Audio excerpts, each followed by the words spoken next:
Hi there. I'm glad to welcome you to my channel, World of Stories. I have a lot of interesting life stories that I want to share with you. Enjoy listening. Miranda had a beautiful dream. She's 18 years old, no older. She's by the riverside on a warm summer day. Birdsong fills the air from all directions. Trees rustle in the wind. The scent of meadow grass and flowers surrounds her. She admires the river, tilting her face towards the sunlight, squinting her eyes in pleasure like a cat. And suddenly, someone embraces her from behind. "Miranda. You look so beautiful," he says. "Alex," she exclaims. She turns around and hugs him back, burying her nose in his neck. They still have so much ahead of them. This summer and a whole lifetime. Suddenly, the sky darkens. Instead of birdsong, she hears a strange, gradually intensifying sound. It's like someone playing a trumpet but missing the notes. The melody finds harmony, becoming familiar and unsettling. Miranda opens her eyes. It's her phone. She glances at the pendulum wall clock, an inheritance from her grandmother. It's 7 a.m. The phone continues to persistently ring. Who could it be this early? Miranda grumbles. What do they want to sell this time? She fumbles for her phone on the bedside table and brings it close to her eyes. It's an unfamiliar number. Definitely. They're probably going to pitch some amazing and profitable tariff or lure me into cosmetic procedures. Of course, all for free. Lee fell for that once. She was lured by the promise of freebies, and before she knew it, she ended up buying an expensive suitcase full of cosmetics, without which, supposedly, Lee would turn into a wrinkled old woman in a couple of years. At first, Miranda wanted to ignore the call and go back to sleep. After all, it's a legitimate day off, and she has the right to rest. But the number seemed vaguely familiar to her. She brought the receiver to her ear. Yes. Who is it? She asked. The phone remained silent. Miranda heard an intermittent inhale, as if someone on the other end of the line was struggling to gather strength and speak. Miranda's heart started beating faster. I'm listening, she assertively said. What happened? It's me, Miranda, came the all-too-familiar voice. A voice she hadn't heard in about 2 years, a voice she wanted to forget once and for all. Alex had caused her enough pain. She didn't want to give him the opportunity to hurt her even more. And why is he calling again? She asked him to forget her number forever. And her number. And her. What do you want? Miranda asked irritably. I asked you not to bother me. Miranda. I didn't mean to. I mean, it's me. I understand, but I just don't have anyone else to call, Alex said quietly. Miranda sat up and shook her head. Why are you calling? Miranda. Hillary passed away. Miranda felt her breath catch. It was as if someone had struck her in the chest. A wave of icy chills ran through her body. How did she die? She exhaled. When? Alex fell silent. Miranda felt like she could hear the beating of his heart, or perhaps it was her own pulse. 3 days ago. The funeral was yesterday, Alex replied. And today? I haven't slept all night. I just couldn't. I need someone to talk to. I'm sorry. Maybe I shouldn't have called you. Where are the kids? Miranda remembered Mason and Jessica, Hillary's children from Alex. Her ex-husband. How she agonized when she found out that their family had a son and then a daughter. But they were certainly not to blame for anything. They're with their grandmother, Alex answered. I asked her to take care of them for a week. I just can't. I really can't. I don't know what to say to them. Miranda shook her head. Yeah, there's nothing to say. Poor kids. Alex, what can I do for you? Miranda, I don't even know, Alex admitted. I'm just feeling really terrible. I feel like if I'm alone, I'll just jump out of the window. No, don't. Miranda gripped the phone tightly in her hands. She imagined Alex sitting in the kitchen right now, hunched over, head lowered. He's probably completely gray by now. He started going bald at 35. How old is he now? 50? Oh God, how time flies. Alex. I can come, Miranda offered. Do you want me to? I'll just be there with you. Alex paused for a moment. Miranda was sure he would refuse. After everything that had happened between them? After his betrayal. The divorce. The ugly division of their joint assets. Please come, he whispered. Please, come. Okay. Do you still live there? Miranda asked. She almost added, where we used to live together? Well, now is not the time to dwell on old grievances and the fact that he managed to take away the apartment she loved so much. Yes, I still live there. I'm waiting for you.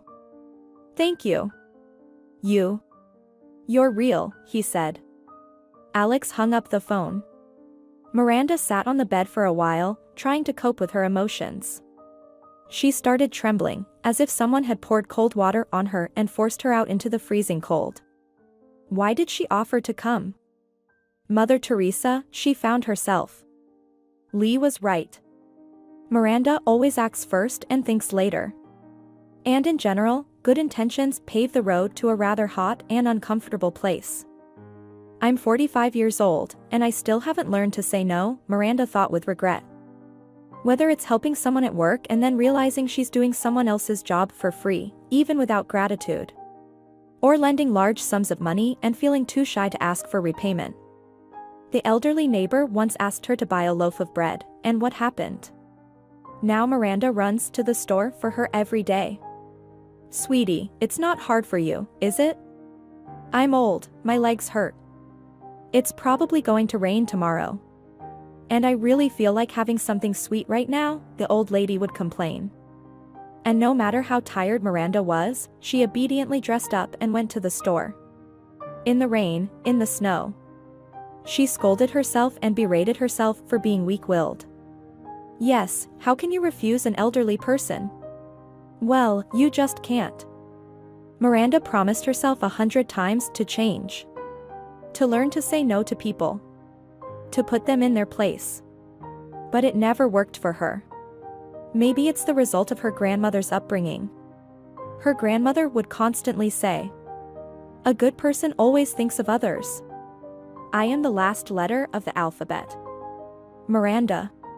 You don't want to be selfish, do you? Well, things turned out the way they did, and it's too late to change. But what kind of changes can you expect when you're 45? Your personality has long been formed. Miranda hurriedly drank her cup of coffee and headed to the shower, promising herself that this would be the last time. She should have just said that she sympathized and hung up. She imagined lonely and unhappy Alex once again. To lose your wife? He must be feeling terrible right now. Miranda recalled herself after the divorce.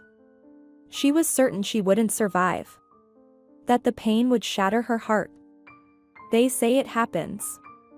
A person just falls asleep and never wakes up. There is a limit to the pain after which it's simply impossible to go on living. But somehow, she survived. She gained 10 kilograms. She looked awful. Like she was 60 years old. That's how it felt back then. Well, no matter. She pulled herself together and climbed out of that pit. And now, it seemed to her that she was willingly crawling back in, as if she had been waiting for it all these 10 years, but when would she be called back to the bottom? Miranda slowly lathered her hair, as if trying to delay leaving the house. With her eyes closed, she let the hot water flow over her face. 10 years! Oh God, how long ago was that? She thought everything had healed. That the wound had closed and wouldn't hurt anymore. But one phone call from Alex, and it felt like it happened just yesterday. Maybe even a month ago. She thought it was true love. Yes, what was she thinking? Everyone thought the same when they looked at her and Alex. The perfect couple. two halves of a whole. Now she can only laugh at that. How foolish and naive she was back then. They met in college. He was a young graduate student, the object of admiration and secret crushes for half of the female students and some of the female professors. She was a freshman, a diligent girl who had graduated high school with a gold medal. A source of pride for her parents. Miranda knew exactly where she would go to study once she received her certificate. The biology faculty. She had adored animals since childhood. She watched all the programs about animals and birds. She devoured popular science books about their behavior. Miranda dreamed that one day she would have her own television program. She would travel to different corners of the world, filming stories about exotic animals. Perhaps she would discover a new species that would be named after her. Her parents laughed at her dreams and predicted a future as a high school biology teacher, but that didn't deter Miranda. She couldn't imagine herself on any other faculty. Only the biology faculty. And when she became a student, she was thrilled with the campus and the zoological museum. And also with the passionate professors. The lectures, the seminars. She felt at home. Studying came easily to her. Miranda met Alex during another seminar on botany. He was substituting for a sick professor. The girls fell silent immediately upon seeing the handsome guy, tall, muscular, with a captivating smile and a pristine white shirt. Miranda's classmate nudged her in the side and whispered in her ear. "I thought botanists didn't look like that." Miranda didn't respond. She couldn't take her eyes off Alex. "Mr. Alex," he introduced himself. "I'll be conducting a few sessions with you. So, who's ready to answer on the topic? Just a request. Have you covered ferns? Am I understanding correctly? Who's brave enough?" Everyone fell silent. No one knew what to expect from the new teacher. What if he bombards us with questions? Then we'll have to spend all our time correcting grades. Miranda hesitantly raised her hand. She had studied the topic. She had confidence in herself. "Please." Alex waved his hand, inviting the girl to the blackboard. Miranda answered well. Alex gave her an excellent grade and praised her. She returned to her seat, feeling her cheeks blush. Alex continued teaching for 3 more classes. Then the previous teacher recovered, and Miranda only saw Alex in the hallways during breaks. She caught herself unintentionally staring at him. Especially when he stood by the window, leaning on the windowsill and gazing thoughtfully at the university courtyard. During those moments, he reminded her of a character from an English novel, thoughtful, sad, and mysterious. She would give anything to know what he was thinking about. But, of course, she didn't dare to ask. Then summer came, and there was a botanical practice. Alex took them around the city's surroundings and helped gather educational herbariums. One day, he suggested getting together just for the sake of it. To sit by the bonfire and sing songs. Naturally, the whole group agreed. Miranda went too, just to be near him. Secretly admire him. She believed she didn't stand a chance. Kate, the most beautiful girl in the class, was constantly around Alex. Well, Miranda had no chance against Kate. She was tall, slender, with a generous bust, and her hair was long, reaching her waist. And Miranda? Short, slightly chubby, and she followed her mom's advice and got that silly bob haircut. Mom said that long strands by her face would camouflage her cheeks, make her face more elongated and slender. Miranda couldn't stand her hairstyle and longed for her hair to grow back. They would just frizz up and tangle at the slightest breeze. And they couldn't be properly tied into a ponytail. They went to the forest. They made a bonfire. It turned out Alex played the guitar quite well. They sang their favorite songs.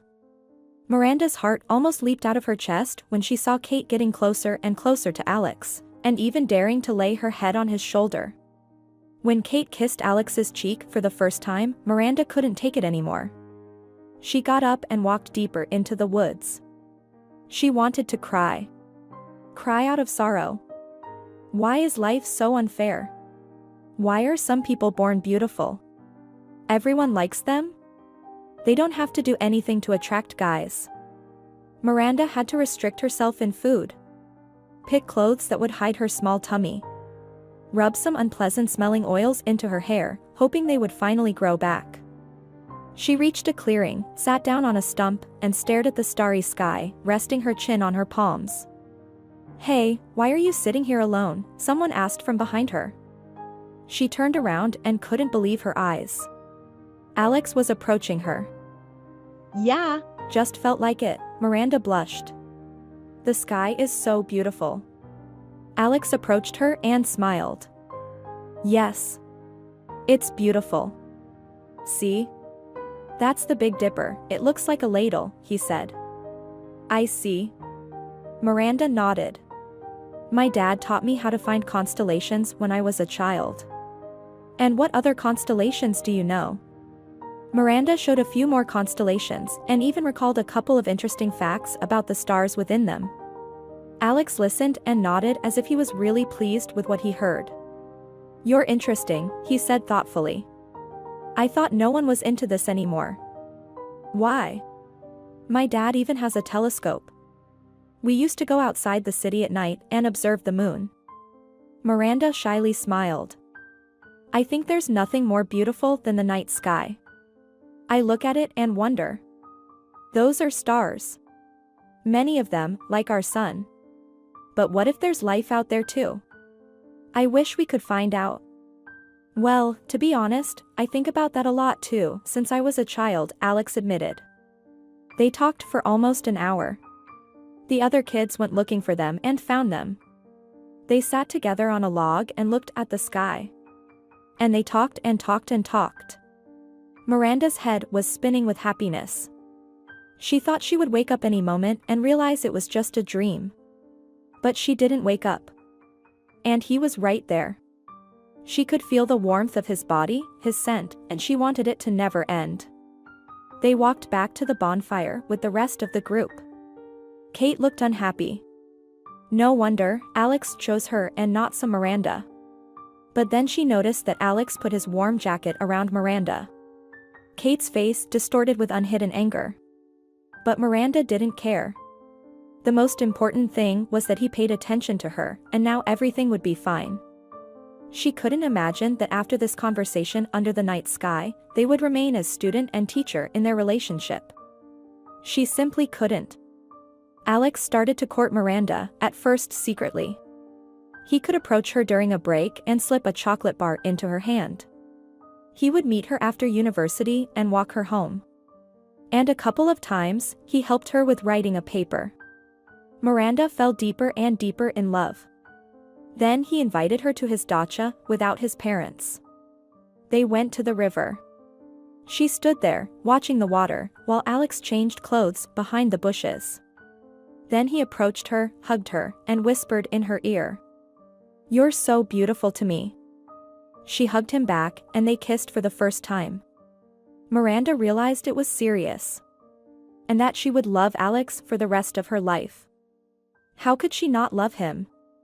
He was intelligent, handsome, well-read, and kind. She could list his virtues endlessly and couldn't find a single flaw. Rumors about their romance started spreading around the institute. Miranda often overheard whispers behind her back. They said, "What did he see in her? No looks, no figure." But she didn't care. It meant he found something in her. It meant there was something to love. Soon they stopped hiding their relationship. They stood in the hallway, embracing each other. They kissed on a bench in the park near the university. Alex started talking about marriage. "After you graduate, let's go to the registry office," he promised. "For now, let's not get distracted. Besides, relationships between students and teachers aren't welcomed here. You understand? Later, people will say that we give grades not for knowledge, but for something else." Alex kept his promise. A month after Miranda became a certified biologist, they got married. Miranda's parents accepted Alex as their own. They believed their daughter was very lucky. Not only did she find an intelligent, well-read, and educated guy, but he was also a university lecturer, an intellectual. Alex's mother reacted calmly to the bride. Even coldly. Alex comforted his wife, saying that his mother wasn't capable of showing intense emotions. But his mother didn't interfere in the young couple's life. She called on holidays and occasionally visited. So Miranda wasn't concerned about their relationship. She doesn't love me, well, that's okay. The main thing is that she doesn't interfere with our lives and doesn't whisper to her son that he could have found a better wife. Miranda was happy with Alex. She was so happy that the happiness itself scared her. He literally carried her on his hands. With every paycheck, he bought her a bouquet of her favorite white roses. Miranda, in turn, felt like a mistress. They moved into an apartment that Alex inherited from his grandmother. The tiny one-bedroom apartment belonged solely to the two of them. Miranda bought curtains, chose new dishes, and bedding. She even did a simple renovation herself to turn the apartment into a cozy little nest. And she achieved considerable success in it. Their home was warm and cozy. Of course, Alex's salary didn't allow for extravagant spending, but he repeated. Sooner or later, the situation will change. Once I start earning more, we'll buy a new apartment and do a luxurious renovation.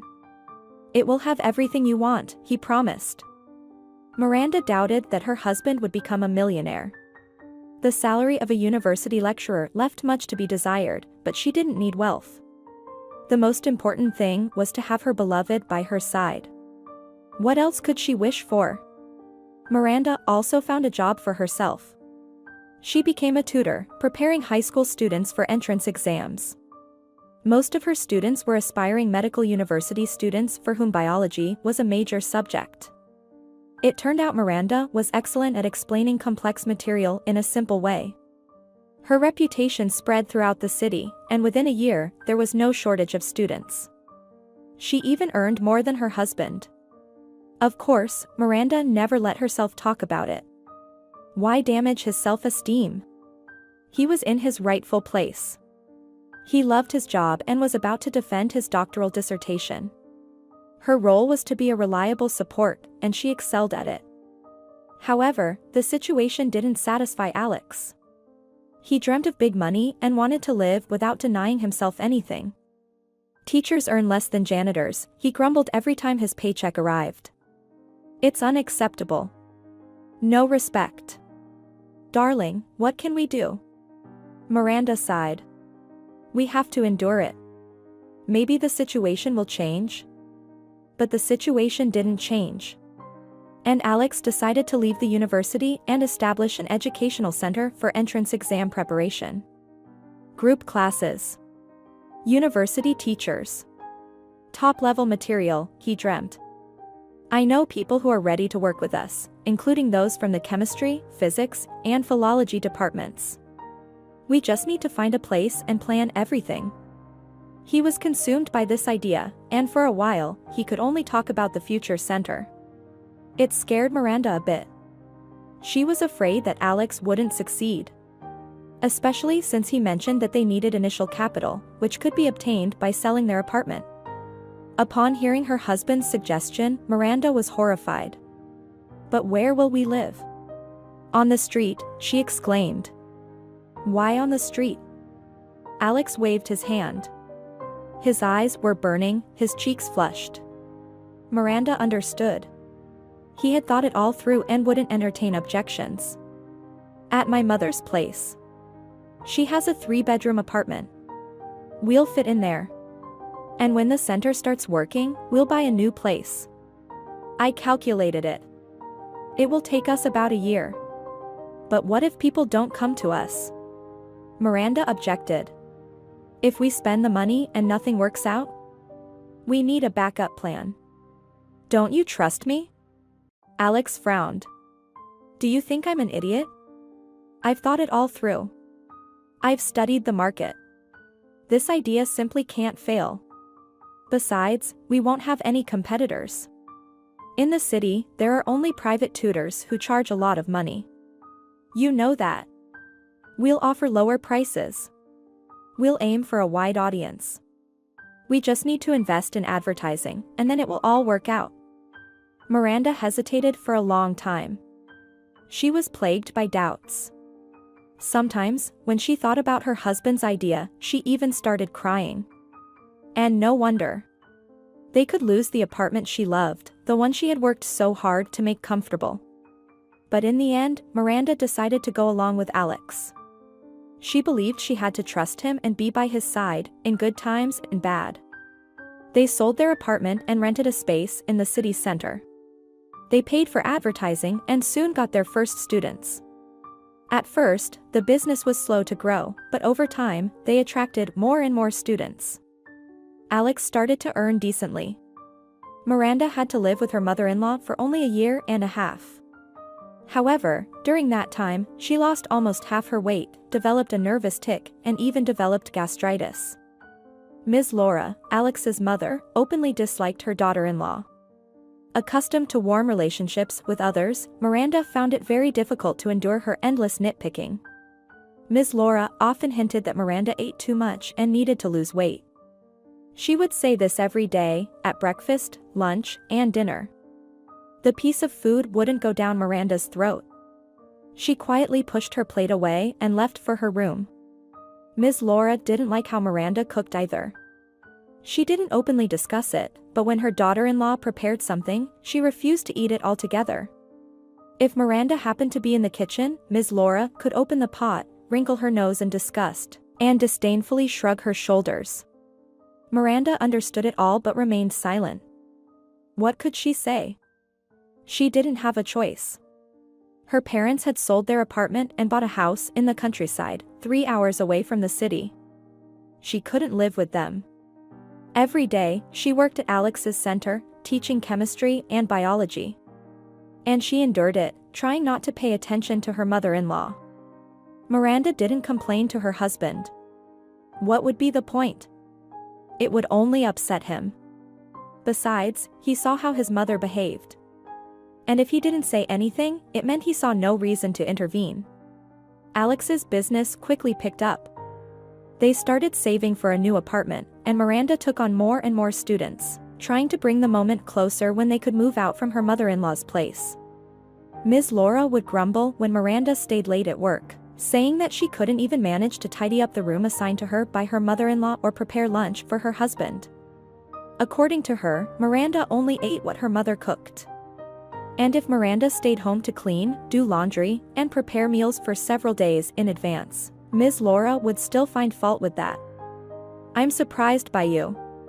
You blame everything on your husband and just sit at home," she would say, pursing her lips. "I wish you well. But remember, Alex doesn't need a rag for a wife. He deserves respect." How? Through work, achievements. He has achieved a lot and will achieve even more. You need to measure up and not wave your rags around here. Miranda didn't understand what to do to please her mother-in-law. And in the end, she gave up. She simply tried not to pay attention to her and dreamed of the moment when she would enter her own apartment. In her thoughts, she called Ms. Laura the Snow Queen. The term suited her perfectly, cold, with gray transparent eyes and slightly pursed lips. She only lacked a crown made of icicles and an icy scepter. There were pleasant moments in her life. She loved her work. She enjoyed coming up with new ways to explain complex materials to her students. Miranda found joy in seeing students who struggled with a topic just the day before suddenly grasp the concepts effortlessly. In the center, she found a new friend, Steve, a physics teacher who also worked at the university. They had met during a conference while they were still students. Steve would accompany Miranda home, and they would discuss lesson plans and the center's prospects. Alex, Miranda's husband, didn't feel jealous, and Miranda understood why. Steve was remarkably unattractive due to a birth injury. His face was slightly misaligned, with one eye higher than the other. His ears were also asymmetrical, and his glasses always slid to one side, giving his face a somewhat bewildered expression. Completing the picture was a long nose with a hump. When Miranda first saw Steve, she struggled to contain her emotions. But after spending some time talking to him, she stopped noticing his appearance. He was intelligent, well-read, genuinely interested in biology, and could engage in conversation on any topic. They enjoyed each other's company, appreciating each other's sense of humor, the ease with which they communicated, and Steve's charm. Miranda even attended his physics lectures to refresh her high school knowledge. She was pleasantly surprised to find that physics, which she had never fully understood or liked, could be so fascinating. Steve was aware of the tension between Miranda and her mother-in-law and tried to support her as much as he could. "Want me to give you the keys to my place? You and your husband can go and take a break from her," Steve offered. "Oh, those 2 days won't save me," Miranda sighed. "Then I'll have to go back. Listen to her comments about how fat and clumsy I am, unable even to dust properly." You're not fat or clumsy," Steve smiled. "You're actually very beautiful. But for my mother-in-law, I'm an ugly slippery oyster who somehow managed to charm her wonderful son and dragged him to the registry office." Steve laughed. "Well, if you say so. Just don't let her make you believe that you're ugly or stupid. You know, our center largely depends on you." "Oh, come on." Miranda looked surprised at Steve. "It's Alex. It was his idea, and he brought it to life." "But you have the most students," Steve said, his eyes turning serious. "I attended your classes, remember? Everyone absolutely adores you. The parents specifically want you to prepare their children for their exams. If it weren't for you, Alex wouldn't have achieved anything. He's not a great teacher, to be honest. He uses a lot of fancy words that the kids don't understand. They get bored." "Sorry, Miranda. I shouldn't speak ill of your husband." Miranda frowned and didn't respond to Steve. Indeed, Alex was a bad teacher. He loved using scientific terminology and showing off instead of imparting knowledge. But he did have a few groups, so someone must have liked his approach. Besides, the tutoring center was Alex's idea. Criticizing him wouldn't be appropriate. "Well, fine. Fine, I'm sorry, really," Steve said. He smiled and adjusted his glasses. "I really don't always watch my words. I say whatever comes to mind." "Oh, come on." Miranda patted his shoulder. Time went by, and Miranda increasingly thought about becoming a mother. She imagined herself on the steps of the maternity hospital, holding a newborn wrapped in a pink or blue blanket. Then walking proudly with her child, holding their hand. These thoughts became more and more persistent. But there was Alex. He didn't want children. "Miranda, think about it. We've just started working. We've just started making some money. Now wouldn't be the right time for you to dive into motherhood. You're my right-hand person, and I can't do without you." Miranda listened to him again and tried not to show her sadness. It saddened her to see young mothers with strollers on the streets. "It's okay," she told herself. "I just have to wait a little longer." Her mother-in-law added fuel to the fire. She kept hinting that she wanted grandchildren. That Miranda probably couldn't have children. That sooner or later, Alex would find a younger wife who would give him an heir. Miranda felt upset about it, but she held on and didn't show that something was wrong. Why? Alex would be upset. He already has so many problems. Miranda consoled herself with the thought that soon they would have enough money. Enough to buy their own house outside the city. To open another branch of their tutoring center.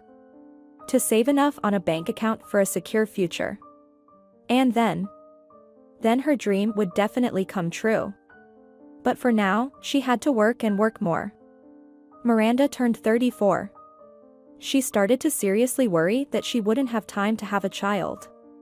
Time was passing, and her health was not the same.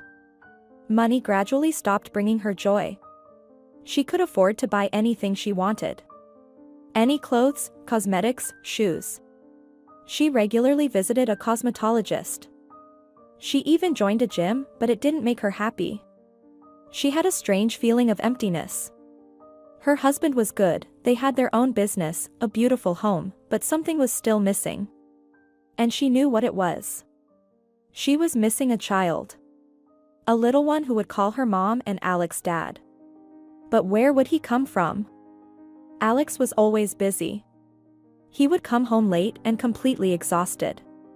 It was good if he would hug and kiss her on the forehead in the morning. But then she found out that he had been involved with someone else for a while. Her name was Hillary. She worked as an administrator in their tutoring center. That's how they met. The boss and a pretty model-like girl. Charming and fond of low-cut blouses. Miranda even liked Hillary.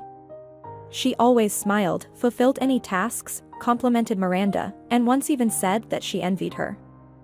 "I wish I had that," she said with a smile, watching Miranda hang her coat in the wardrobe early in the morning when she arrived at work. "How so?" Miranda was surprised. "Well, it's an interesting job. Good money and such a husband you have. It's simply a dream." Hillary smiled, and her smile seemed strange to Miranda. It was the kind of smile a cat would give when catching a mouse. "Thank you," Miranda nodded politely. "I really shouldn't complain." Perhaps Miranda wouldn't have found out about their affair if it weren't for her mother-in-law. One Saturday morning, on her day off, Miranda was preparing lunch. Alex had gone out for errands, and she decided to take care of the house, cook soup for 2 to 3 days, and fry some cutlets. Alex simply adored her cutlets. He could eat 5 of them in one go. The phone rang. "Yes," Miranda answered, holding the receiver between her shoulder and ear. Her hands were busy chopping onions for the soup. "Miranda. I'm sorry to bother you," Ms. Laura spoke on the other end. "Can I ask you for a favor? I'm feeling unwell. Maybe it's my heart? My blood pressure is low. Can you come over? Wouldn't it be better to call an ambulance?" Miranda asked her mother-in-law. Oh no. "I don't want to. Why bother people?" Ms. Laura's voice sounded sweet. "Can you just measure my blood pressure? You have that device, right? I lent mine to my neighbor, and she happened to go to her dacha. Can you imagine?" Miranda rolled her eyes. Well, there you have it. She kind of wanted to refuse, but what if something happened? Then it would be her fault. Luckily, her mother-in-law lived on the next street. It wouldn't take her more than an hour to go there and come back. "Okay, fine." Miranda sadly placed the knife on the cutting board. She had hoped to spend the day peacefully without any fuss. But what could she do? She had to go. "Waiting for you, dear," Ms. Laura sang. Miranda was surprised. Well, she hadn't called her that before. Could it really be that bad? Miranda quickly changed her clothes, jeans, a t-shirt, and a windbreaker. She tied her hair back into a ponytail, put the blood pressure monitor, which Alex bought recently for no reason, into a bag, and left the house. She scolded herself for no reason. She had just recently taken over teaching Alex's classes. The workload had increased. Miranda was literally exhausted, often collapsing in the evenings and losing the ability to speak. That's how tired she was from endless biology and chemistry lessons. She simply couldn't refuse him. Miranda had a key to Ms. Laura's house. She entered the entrance, got into the elevator, reached the 5th floor, and opened the door. It was quiet. Miranda assumed that her mother-in-law had probably dozed off. But there were some sounds coming from the bedroom, as if the bed was creaking slightly. Maybe Ms. Laura was tossing and turning in her sleep? Or God forbid, something was really wrong, and she was having pre-death convulsions? Miranda quickly walked towards the bedroom. And there she saw them, Hillary and Alex. From their distinctive movements, it was clear what they were doing. What a married man should only do with his wife. Hillary moaned, and Alex panted as if he had just run a 100-meter race. Miranda stood there and watched them, clutching the bag with the blood pressure monitor to her chest. He looked at his wife in fear. Hillary pulled the sheet up to her chin, as if trying to hide from the anger of the deceived lawful spouse. A silent scene, Miranda whispered quietly. "Miranda. I I've been meaning to tell you. Alex took a step towards her, and Miranda stepped back. Miranda. It just happened, he said. It just happened, she nodded. It came and went. We didn't mean to, Hillary mumbled. Miranda looked at her in astonishment, as if seeing her for the first time. You didn't mean to. Well. From the outside, it seemed like both of you wanted it very much. I guess I'll go now. Miranda carefully placed the blood pressure monitor on the table and said, This is for your mother. Alex looked bewildered, shifting his gaze between Miranda and the blood pressure monitor, and then said, We'll talk later? Of course, Miranda shrugged. Of course, we'll talk. She turned around and headed towards the hallway. On the way, she glanced at herself in the mirror and was amazed. Her gaze became empty, as if her eyes were made of glass, like a porcelain doll's. There were no tears for some reason. She wasn't angry. It didn't hurt. She was just surprised. And the surprise was so immense that it simply pushed out all other feelings. Alex didn't come home that night. He didn't bother calling her either. But Ms. Laura called. Did you see everything? She asked dryly. Yes. I saw, confirmed Miranda. Listen. Don't stand in his way, demanded the mother-in-law. Hillary is young. She'll give him children, but you're not on his level. I'm sorry. I tried my best for you, to open your eyes and help him make the right decision. Miranda hung up. She had already made her own decision. There was no turning back for her. Then came the divorce. Ugly. Scandalous. Alex managed to win the apartment in court. Miranda moved into a one-room apartment they had bought for their future child. At least that's what Alex told her. Before the divorce, they rented out the apartment to students. But now Miranda had moved in here. The center also belonged to Alex. It turned out that on paper, he didn't make much money from it. Miranda received a small sum of money as compensation for her loss of job. There was no question of her continuing to work in the center. To see Alex and Hillary? No, thank you. Miranda simply couldn't handle such a mental ordeal. She gave up at that time. She didn't want to fight. She simply didn't have the strength. Miranda looked at Alex and saw emptiness in his eyes. She was a completed stage for him. Worked out material. Their conversations under the moonlight, embraces, dreams, they no longer meant anything. Like meatballs and shirts ironed by her hands. She no longer existed in his world. But there was the center, bringing in a decent income, and Hillary. Miranda lived then as if in a dream. She didn't understand what was happening to her and hardly left the house. Only to buy groceries. She would return home and stare at the TV, not even paying attention to what was happening on the screen. It took her a long time to recover. Over 2 years. Just when her money ran out, she had to find work. She enrolled in a medical college. She taught chemistry and biology. The pay was low, but it was enough for her solitary life. Miranda began to reclaim herself. She shed the extra weight. Refreshed her wardrobe. Started going to museums and theaters. Alone, but her solitude didn't bother her. It was what she desired. It was easier that way. Sometimes Miranda exchanged messages with Steve. By that time, he was already living in America. He was invited to work at a technical university in California, and it was an offer he couldn't refuse. Communicating with him brought her joy. He would tell her about life in the USA, about his students. About how he was adjusting to the new life. His stories became the only thing that genuinely made Miranda laugh.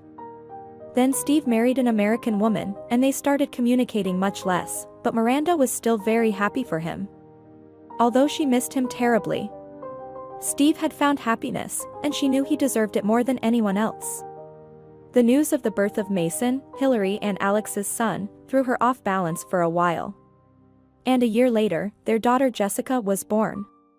Perhaps the ex-mother-in-law was right, and Alex needed a completely different woman. Besides, they say that all men want heirs. The question is, not every woman is that one. Hillary was the right woman for Alex. And something was wrong with Miranda. So she lived, quietly, calmly, alone. Until Alex called and told her that Hillary was no longer there. Miranda got dressed, choosing simple jeans and a long-sleeved t-shirt. Black. After all, the occasion didn't call for bright colors. She called a taxi. When she saw the house she needed, her breath caught. She had avoided being near it all these years, not wanting to remember how she used to live here and how happy she was. To avoid accidentally encountering Alex and his children. And now she had arrived. Alone. By her own will. She rang the doorbell. He opened it. Without asking who it was. Miranda realized that Alex was waiting for her, and for a moment her heart ached with pain. Waiting for her, just like many years ago when she was late from work and he would prepare a simple dinner for her, salad, boiled potatoes, sausages. Did he wait for Hillary in the same way? She went up to the 7th floor. Isn't it something? Nothing has changed here. The same walls, the same windows, the same railings. Only she seems completely different. Or not. He opened the door. And indeed, he looked older. Completely white-haired and shorter somehow. Probably showing its age or the grief he's going through now. Deep shadows lay under Alex's eyes, there were lines around his mouth. They weren't there before, just like the gray hair. Well, hello, he said softly. Hello? Miranda replied. Silently, they entered the apartment. Unlike the entrance. It was not as Miranda remembered it at all. Apparently, Hillary liked light shades. Miranda had to admit that she had excellent taste. Isn't it something? She was so young. She wasn't even 40. Come to the kitchen. You remember, right? Alex asked. What do I remember? Miranda was surprised. Where the kitchen is, he said. The woman nodded. Soon they were sitting at the table. There was an open bottle of cognac on the table, and another empty one on the windowsill. Miranda realized that he had been drinking almost the entire night. Although alcohol hardly affected Alex. For some reason, he needed to drink a lot to get drunk. Now he didn't look drunk at all. Rather, he looked like a person weighed down by grief, like a concrete slab. How are you? She asked softly. The man shrugged and smiled awkwardly, with a trace of confusion. Bad. Very bad. What happened, Alex? How did this happen? She was so young. Miranda slowly reached out and covered his hand with hers. If you want to, I'll listen. They say it gets easier. The smile disappeared from his face. I don't understand. I really don't understand. Everything was fine. She was supposed to go to her friend's place. I recently gave her a car. She dreamed of it so much. She couldn't decide for a month. She left. Tears rolled down his cheeks. It was the first time Miranda had seen him cry. Her friend lives outside the city with her husband. She was going to them. Early in the morning at 5 o'clock, so as not to get stuck in traffic. I saw her off. I was supposed to go with her. Do you understand? I was supposed to die. Miranda realized that he was starting to have a breakdown. She squeezed his hand. Alex, if you want to, you don't have to. No. No. I want you to know. He looked at her with eyes darkened by sorrow. I was sleeping soundly while she died alone. She lost control, they said. She veered off the road and crashed into a pole when the ambulance arrived. It was too late to save her. They declared her dead. Oh my God. Miranda whispered. Yes, she had hated Hillary. At first, fiercely, with all her heart. Then those feelings started to fade, but they never completely disappeared. It remained as the background, like the background music of her life. And now she just felt sorry for her. So young. 2 children. She noticed a photograph hanging on the wall in a white frame covered with plastic butterflies and flowers. The photo showed 2 children. A boy and a girl. The boy was about 8 years old. The girl was around 5. They were sitting on a bench in the park, eating ice cream. Smiling at the camera. Maybe Hillary took their pictures? The boy looked exactly like Alex, like 2 peas in a pod. But the girl was dark-haired, tanned, with big brown eyes like cherries, like a little gypsy. Perhaps she resembled Hillary's relatives. How are the children? Do they know? Miranda asked. They know. Alex also looked at the photograph, and his face contorted in a tortured grimace. We didn't go to the funeral, of course. I left the children with my mother. But I need to go get them. I don't know how I'll bring them to this empty apartment. Her things are here. Alex. If you want, I'll help you. I'll at least pack away the things, but you can't sit here and look at them. You'll drive yourself crazy. Will you really help me? I can't even look at it right now. It starts to hurt my heart. Oh God. How did this happen? He cried bitterly, with a sob like that of a little child. Miranda approached him and squatted down beside him, gently stroking his graying head. It's strange. There was no more resentment. As if there was no betrayal. No divorce and loneliness. There was just an unhappy person who lost his love and was left completely alone. He cried for a long time. Miranda's legs became numb, but she didn't dare to stand up, feeling that he needed her support. Finally, he wiped his eyes with his fist and looked at her. Sincere gratitude was evident in his eyes. Thank you. Can you believe it? You're the only one I have left. And the children? Miranda reminded him. And your mother? Yes, they're there too, but that's different. You came here to help. I'll never forget that. She embraced him by the shoulders. If you want, go somewhere for a while. I'll take care of her things. Miranda. Thank you. He kissed her on the forehead, and her head spun. That's how he used to kiss her many years ago. So tenderly. So softly. Go on. She stood up and adjusted her jeans. Do you have bags? He flinched, and then pointed to a drawer in the table. They're all there. Her clothes are in the bedroom closet. Just fold them, and then I'll decide what to do. Her parents don't want to take them, and I understand them. Seeing all of it. We can donate them to a church, suggested Miranda. At my workplace, a woman's mother passed away. They took everything that was there, including medication and clothes. Okay. He paled.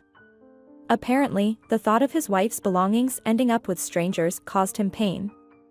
But what could they do? Keeping them would truly be a bad idea. Miranda understood this well. Alex was on the brink of a nervous breakdown. He shouldn't surround himself with things associated with Hillary. I'll pack them up, and after 9 days we'll take them somewhere. And you, go. Maybe to a friend's place or just take a walk, but it's better to be with friends. You shouldn't be alone right now. He went to a friend's place, promising to return in the evening. Miranda went to the master bedroom. She looked around. Cozy. A huge bed. Clearly expensive. On it, there was a fluffy blanket and several small cushions with bright pillowcases. A vanity table. Cosmetics and perfume were on it. Yes. Hillary clearly loved taking care of herself. Miranda didn't have anything like that. Not even when she still lived with Alex. The habit of saving on herself, which appeared back when they were saving up for their own apartment, still lingered. This apartment where Hillary lived. Miranda began sorting through the belongings. Dresses, skirts, shoeboxes. Strangely enough, she felt unbearable sorrow for the woman who once took her husband away. Miranda imagined Hillary shopping, trying on clothes, coming home in a great mood, delighted that she found a cute dress on sale. Now she was gone, and her children were left orphaned. Poor Mason and Jessica. Miranda had never seen them in her life, but she felt sorry for them. Regardless of everything, they were certainly not to blame for what had happened. She finished sorting the belongings after 3 hours. There were 7 large bags. She was terribly tired, not physically, but emotionally. Each item contained a piece of Hillary's soul. Miranda had a feeling that she had intruded into her life without permission, touching things she shouldn't have touched. Although Hillary herself never thought about whether her life was ruining Miranda's. The woman sat on the bed and ran her hand over the soft blanket. It must have been nice to lie on here with the children. Read them fairy tales, just hug them and inhale the scent of their hair. Tears welled up in her eyes. Regardless of everything, Hillary didn't deserve this. Miranda had never wished death upon her. Maybe she had dreamed of Alex divorcing her and coming back, begging for forgiveness. But not like this. Definitely not like this. Alex returned. In advance, Miranda had hidden the bags in the closet so that they wouldn't catch his eye unnecessarily. "Thank you," he said when he saw the empty wardrobe. "I really couldn't have done it alone. I would have just gone crazy." "Really?" "I understand," Miranda nodded. "It's very difficult." "Maybe you'll stay," he asked quietly.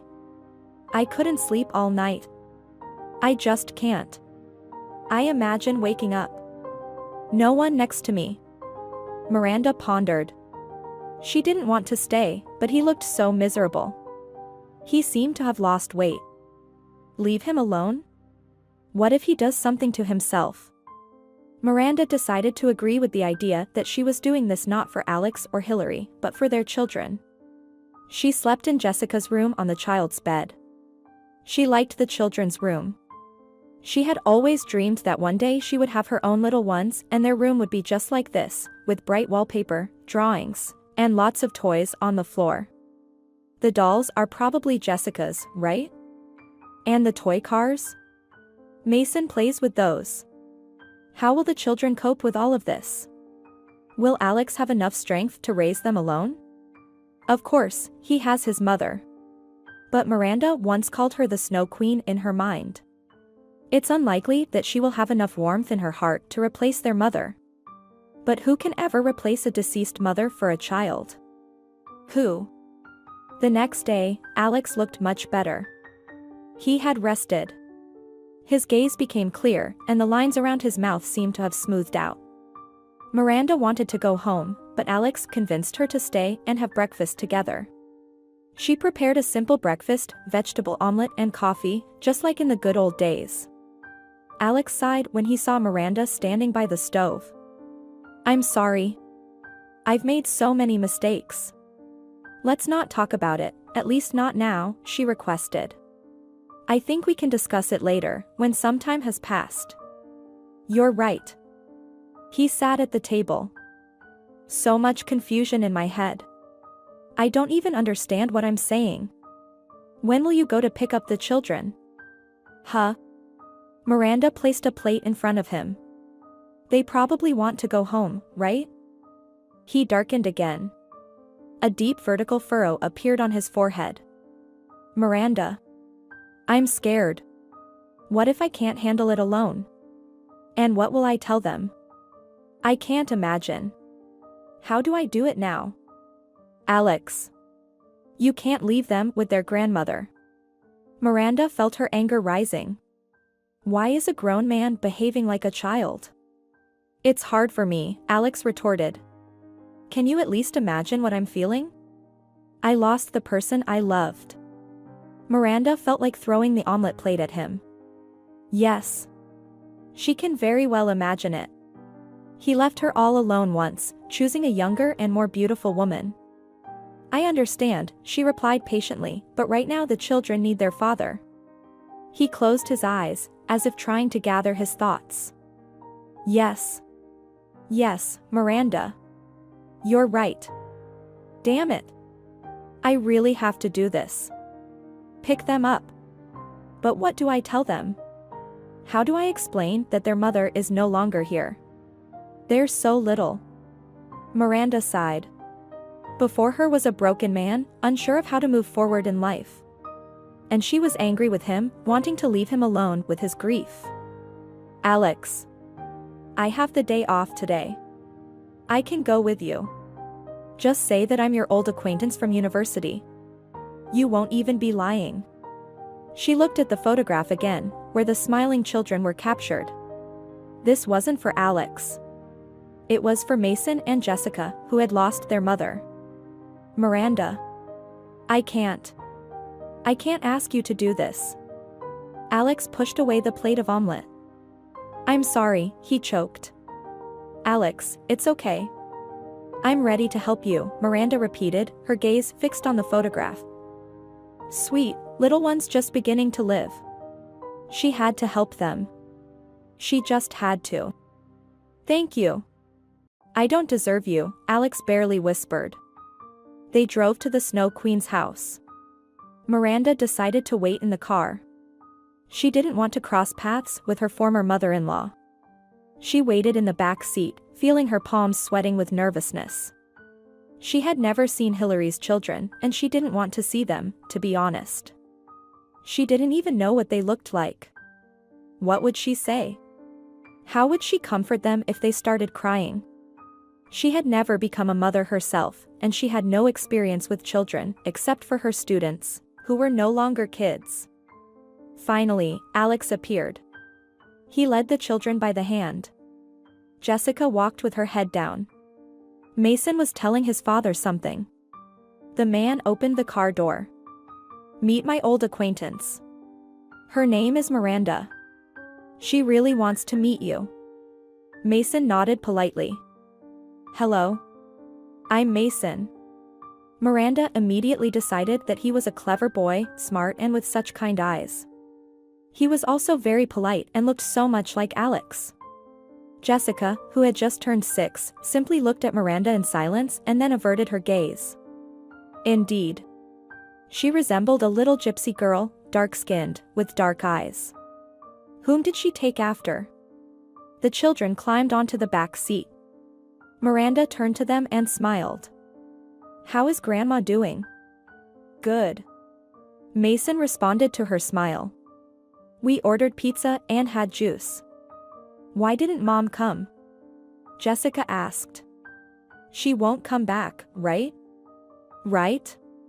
Right? A flicker of pain crossed Alex's face. Suddenly, Miranda wanted to hold Jessica tightly in her arms and never let her go. Poor little girl. The woman looked at Alex. He was silently gazing at the road, apparently giving her the right to answer their daughter's question. Mama won't come, Miranda gently replied. She's very far away. And she felt ashamed. But what else could she say to this little girl? Jessica nodded, her eyes glistening.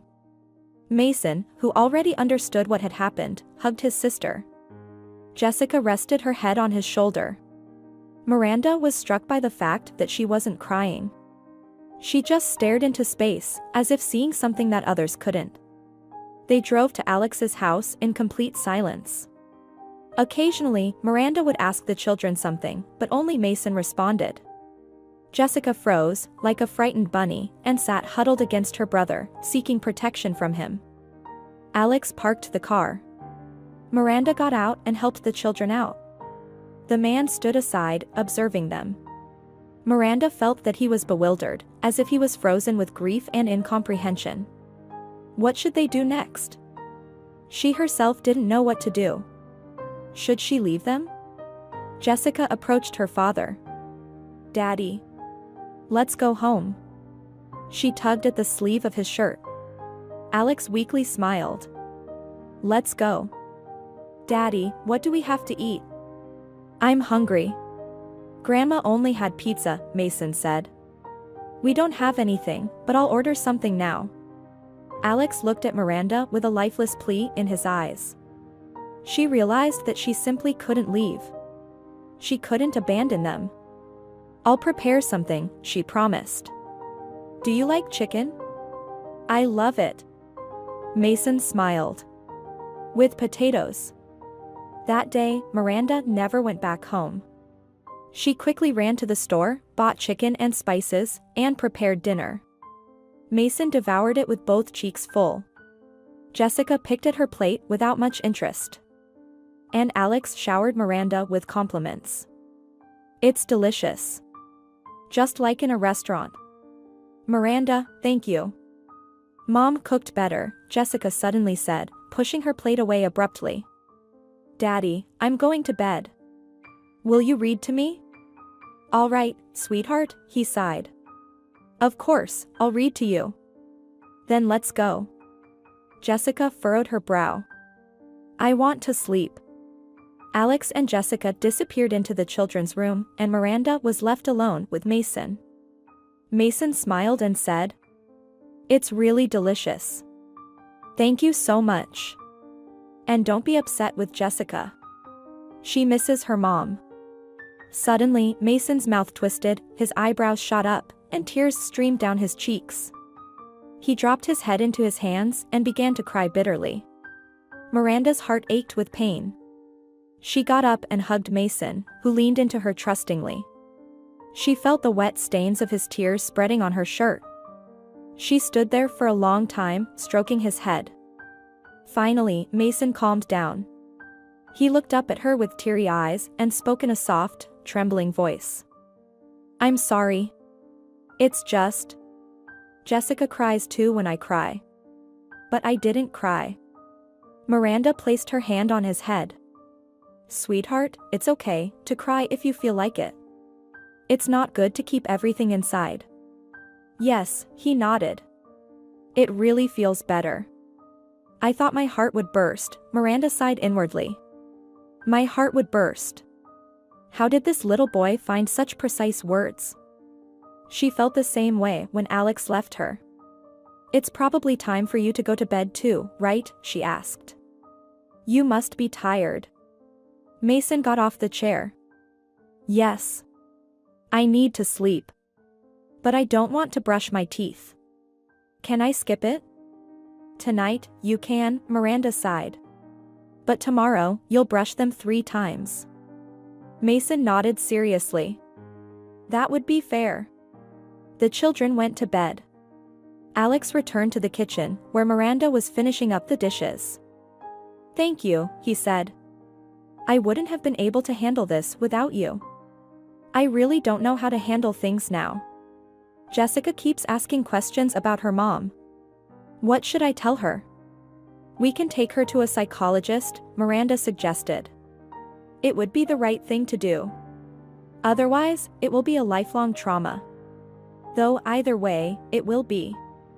"Yes," Alex looked surprised. "But she's so young. Should she already see a psychologist? What if they diagnose something? What then?" "Alex," Miranda patiently explained, "a psychologist doesn't give diagnoses. They simply help. They talk. They use the right words to explain what happened. We can't stay silent forever. And Mason also needs help. He's holding up. A real man," Alex proudly remarked. "He hardly cries at all." Miranda was taken aback. Didn't he really understand what was happening with his son?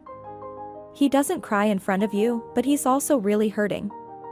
Alex, he actually lost his mom." Miranda finished washing the last plate and placed it on the drying rack. "So, take care of getting help for your children. As far as I know, you have the means to do so." Yeah. "I don't even know where to look." Alex sighed. "I might end up running into charlatans." Miranda wanted to say her goodbyes and leave. After all, he was a grown man who should deal with his own problems, children, wives, and mistresses. But she remembered Mason's eyes, filled with pain and despair. And Jessica, too. If they weren't helped, she would withdraw into herself, and pulling her out of that shell would be very difficult. Well, we have some good professors at the college. There's a clinical psychologist. I'll ask her for advice, Miranda suggested, approaching Alex and placing her hand on his shoulder. I'll also share the contact information with you. Take the children to her. They really need it right now. I need help too. Alex covered Miranda's hand with his own. I couldn't have done it without you. Really? Will you come again? Miranda wanted to refuse. She had promised herself not to be a Mother Teresa anymore. To learn to say no to people.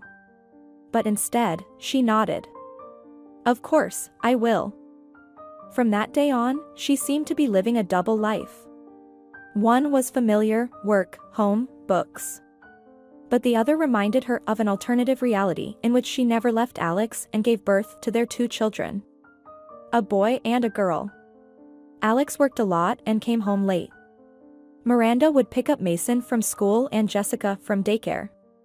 She would feed them, take them to the psychologist, and to their extracurricular activities.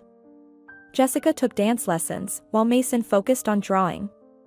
By the time Alex came home, the children were usually already asleep.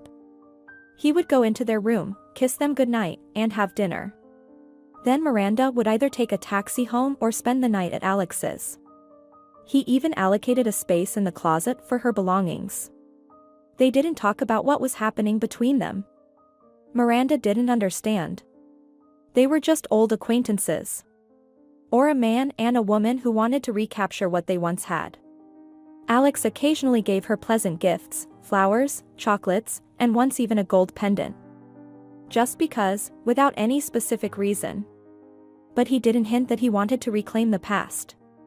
Miranda was exhausted, but she couldn't refuse Alex. Nor did she want to. She had grown attached to Jessica and Mason. It turned out that Jessica wasn't as withdrawn and unsociable as she seemed when they first met. The girl loved to sing and dance. She happily listened to Miranda reciting poetry and enjoyed hearing bedtime stories. She dreamed of becoming a fashion designer and sewing beautiful dresses. For now, she only drew them in her endless albums with colored pencils. "And Miranda, will you wear what I come up with?" Jessica asked, showing her latest masterpiece. "I'll sew you a long golden dress, and the sleeves will be silver." "Of course. Of course, I will," Miranda replied. "I can already imagine how beautiful I'll look in your dress." Mason was calmer than his sister. He loved to read and was passionate about computer games and movies about superheroes. Miranda admired his diligence, his ability to delve into the most complex questions independently, and his love for learning. She felt herself growing attached to these children, wanting to give them all the tenderness that had accumulated in her soul over the years of loneliness. She understood perfectly well that their connection wouldn't last forever. At some point, she would have to leave. She had to. What if Alex decided to start over after all? Yes, they weren't the same people they used to be. But sometimes, watching him have dinner, play with the children, and talk about his work at the center, she saw him as he had been many years ago. When she loved him with all her heart. When she didn't love anyone else in her life. 2 months had passed. Miranda spent more and more time with Alex's children. Sometimes she even forgot that she was not their mother, but she caught herself in those moments and scolded herself with the last words. "She's an old chicken." She thought she could replace Hillary in the hearts of these children and in this house? No, it wouldn't happen. But what if fate took an unexpected turn? It was an ordinary day. She had promised Alex that she would pick up the children from daycare and school. Miranda decided to stop by her ex-husband's house to prepare lunch. She only had one class at the college, so she had plenty of time. She brought groceries and placed them in the refrigerator, Jessica's favorite yogurt and sausages for Mason. Well, sausages couldn't be considered healthy food, but the boy just loved them. How could she refuse? She put the broth on the stove and started peeling potatoes, quietly humming to herself. Suddenly, she heard the front door open. Miranda flinched. Alex was supposed to come home late. Maybe he forgot something? She walked into the hallway and saw her former mother-in-law. Ms. Laura was taking off her coat, unaware of Miranda's presence. "Hello," Miranda said quietly. The woman startled. "You're here again. Making yourself at home?" "Alex asked me to come," Miranda replied. Miranda felt herself starting to justify her actions, and it was a bad position to be in. It made her feel guilty, as if she had done something wrong. Ms. Laura raised an eyebrow. "Alex asked her to come," Ms. Laura muttered. "Alex would manage without you. You come here every day, trying to undermine the children's loyalty. Do you think I don't know? Why did you come then?" Miranda crossed her arms over her chest. "I can't visit my own son." Ms. Laura stepped closer to Miranda and looked her straight in the eyes. "I wanted to see for myself. Is it true what the neighbors said, that you run to Alex every day? And now I see that it's true. But don't expect that you're needed." "I'm not expecting anything," Miranda firmly declared. "I wanted to help. Both him and the children. He asked me to. So, any complaints should be directed at him." Ms. Laura shrugged. "Suit yourself. If you enjoy humiliating yourself, go ahead. You've always been like that. It's pitiful to watch." "I didn't ask for your opinion," Miranda hissed. "Well, too bad," the woman sneered. Miranda noticed that she had aged significantly since their last encounter. The wrinkles had deepened, her nose seemed longer, and her eyes had grown cloudy. "You're wasting your time arguing with me, Miranda. Focus on your own life. Alex will handle things.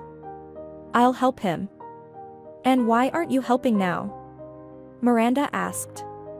Rage flooded through her. Once again, this woman had come to ruin her life. But no. She wouldn't allow her to do that. Although she had to admit her mood was irreparably ruined. "You're constantly hovering around Alex and my grandchildren." Ms. Laura waved her dry fingers in Miranda's face. "Leave. Leave our family alone." "I'll leave when I want to," Miranda firmly stated. "Suit yourself. Take what you came for and go." With unexpected strength, Ms. Laura pushed Miranda aside and entered the room. Miranda heard the sound of her opening a drawer. She didn't want to go and see what she was doing. She just wanted this old witch to leave as soon as possible. Finally, Ms. Laura returned. She cast a disdainful glance at Miranda. "Leave. I'm giving you friendly advice. Stop hanging around here. Nothing will work out for you. Just look at yourself, old and overweight. Alex will find someone else for himself." "But he's older," Miranda pointed out. "He's a man," Ms. Laura replied curtly. When the door closed behind her, Miranda returned to the kitchen. She was seething with anger. She pulled a towel off her shoulder and threw it on the floor. Then the same fate befell the cup that was sitting on the table. The cup shattered into small pieces, and Miranda burst into tears. She really was a fool. Was she really hoping for something? Hoping that Alex would propose to her again one day? Oh, what nonsense. Miranda decided that she would no longer visit this house. Let Alex handle everything himself. They were not her children, not her life. She meticulously swept the floor and wiped it with a cloth, making sure that the children wouldn't step on any glass shards. She prepared soup, mashed potatoes, and fried cutlets, promising herself that when Alex came, she would tell him that she couldn't come here anymore. She had her own affairs, and that was it. When the children went to bed, Alex offered to help Miranda wash the dishes. Then he suggested going to a restaurant together. Just the two of them. And once again, she couldn't bring herself to say no. As they walked back from the restaurant, leaving the children with a nanny, Miranda felt wonderful. It was the first time in a long time that she had worn a beautiful dress and styled her hair. Alex was attentive, gallant. He even kissed her hand as they left the restaurant. Could it be that her hopes were finally coming true? Could it be that he still loved her? And what about his mother? Why not just ignore her? They walked along the dark streets, engaged in conversation. Mason says he wants to become a pilot. Not a military one, Miranda recounted. He wants to fly to other countries and take people on vacations. He says he wants to see all the countries in the world, even if it's just from an airplane. Can you imagine? Yes. He didn't tell me, Alex smiled. He trusts you. Maybe even more than me. And Jessica. Guess what she did? Miranda laughed. She left my sweater on the chair. The wool one. While I was cooking, she sewed a bunch of buttons onto it. I have no idea where she found them. But you know what? I actually like it. He suddenly stopped and turned to her. Miranda fell silent. His face expressed such tenderness and love. Maybe now he would say the words she longed to hear. Thank you, my dear. I don't know what I would do without you. You're my guardian angel. He pulled her closer and quickly kissed her forehead. He didn't even kiss her, just pecked her. Miranda felt disappointed. Alex quickly walked toward the house, and she struggled to keep up with him in her unfamiliar high heels. Miranda. Did I not mention you? Steve will come to visit us tomorrow. Steve. Miranda exclaimed. But he's in America, right? Is he staying for long? He didn't say. He just told me that he arrived and wants to meet up. I didn't mention you, about us reconnecting. I think he'll be happy to see you. You were such good friends. Will you come? Of course. Miranda realized how much she missed Steve. What is he like now? He must have changed after all those years in America. Oh, definitely.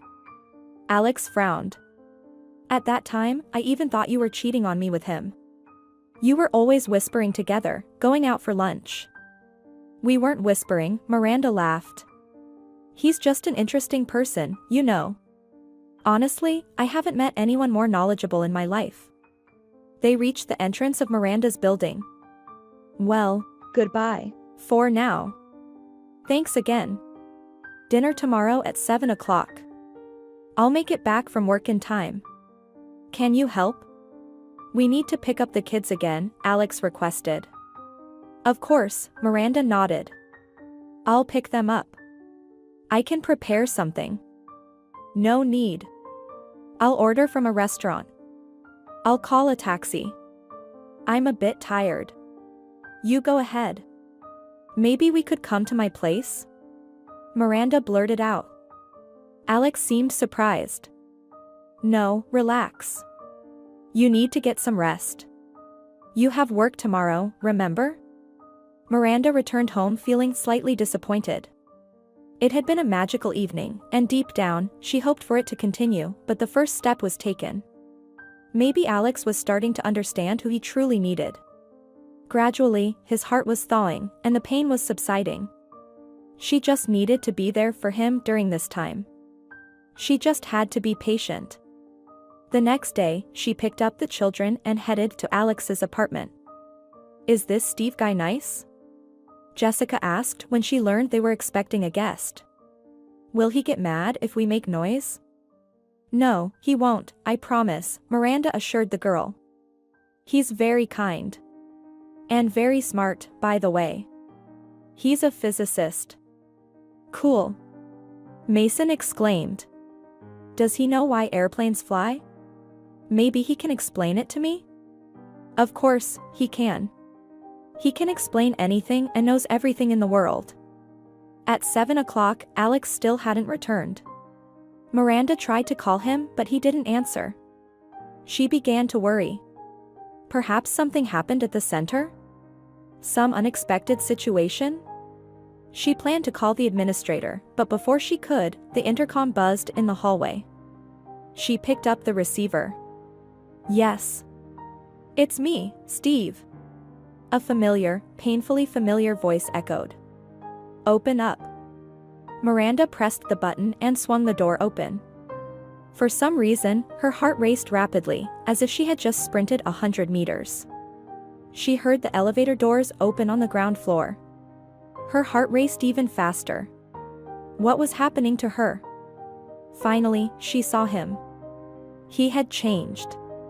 He seemed taller, maybe he stopped slouching. The asymmetry of his face was less noticeable thanks to the well-fitting glasses he wore. His hair was longer, tied back in a ponytail that reached the middle of his back. And on Steve's head sat a genuine cowboy hat. He had several bags in his hands. "Miranda," he exclaimed. "How did you end up here? You're back." "It's a long story." Miranda rushed to meet him and wrapped her arms around Steve's neck. "Well, look at you, Steve. A true American." He kissed her cheek and spun her around. "Miranda. I missed you so much. You didn't write. You disappeared completely. Put me down." Miranda squealed. "I'm heavy." He gently set her down on the floor. "So, why did you disappear? Did I offend you?" Steve asked, his accent slightly noticeable. "It's crazy. You have a wife, a job. And here I am with my foolishness." She waved her hand. "Come in. Alex will be here soon." He obediently entered the apartment and placed the bags on the floor.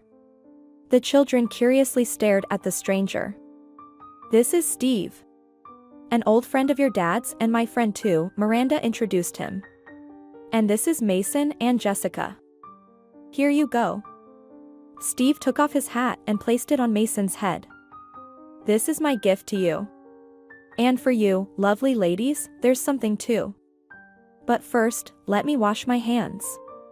Okay?" "Okay," Jessica sighed sadly. "I'll wait." Steve distributed the gifts. Mason received a huge construction set, while Jessica got dolls and a dollhouse. The children ran off to their room with excitement. Miranda and Steve were left alone in the kitchen. "So, what brings you here? Did you two decide to live together again?" Steve asked. "Well, yes and no. What about you?" Miranda sighed, trying to keep her emotions hidden, to not give herself away. How she wished it could be true, but she had no reason to hope. "What is it?" Steve insisted. Miranda briefly described the situation. Steve listened attentively, his face growing grim. "Miranda. This is somewhat strange, honestly," he finally said. "Don't get me wrong, but the situation is ambiguous." She lowered her head. "But I guess that's how it looks from the outside. It's just the children. I feel sorry for them. They lost their mother. But can't you be a replacement for them?" Steve said firmly. "Alex, I respect him. I appreciate him as a friend. But I can't agree with everything he does. Including his position on this matter. It's as if he's using you. Forgive me, but..." The doorbell rang. It was Alex. Miranda jumped up and ran to open the door. She was glad that Alex had returned at that moment. She understood that Steve was telling the truth, but she didn't want to listen to it. It really was Alex at the door. "Sorry, I was delayed," he sighed. "The accounting department was acting up again, and I had to sort it out." Miranda suddenly smelled something. A fragrance.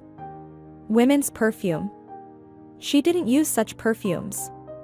Her heart sank, and it felt like it stopped beating.